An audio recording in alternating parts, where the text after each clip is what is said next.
Nominada como mejor película europea para los premios Goya, se encuentra Yo, Daniel Blake, del cineasta británico Ken Loach. Sus protagonistas, Daniel y Katie, viven situaciones aberrantes en el centro de empleo e intentan ayudarse mutuamente.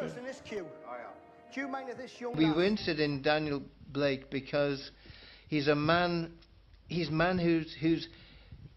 actually contributed all his life, and the right wing in our country are always saying, no, you have to contribute before you can get any benefit. But this is a man who has done that, so they don't have that easy answer. Can you walk more than 50 meters? Yes. Katie has a particular problem again, which is very common in London, because the rents are so high and they are much more expensive than the housing benefit. So now the local authorities are very keen to move out of their area anyone that they can push into the cheaper parts of the country. So we've had for some time now what has been called social cleansing.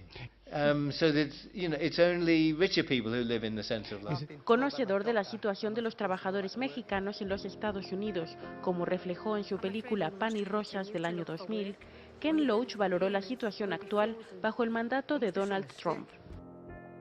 Clearly, Trump's policies are abhorrent. The idea of building walls is the opposite of what I think we would all feel. The problems of the world can only be solved when we work together, and the idea of division, of confrontation, is abhorrent. But it's an interesting dilemma for American capital, because they have used the Mexicans just across the border in factories as cheap labor, and American capital has made huge profit out of cheap Mexican labor.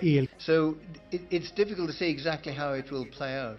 But I mean, as the wall, as with the attacks on Muslims, I mean, it's all raising the ghosts of racism, and that's the ugly part. Ken Loach habló también sobre el creciente problema de la explotación laboral, el crecimiento del populismo de derechas y la división de las izquierdas, y la necesidad de reestructuración de las políticas de empleo de la Unión Europea.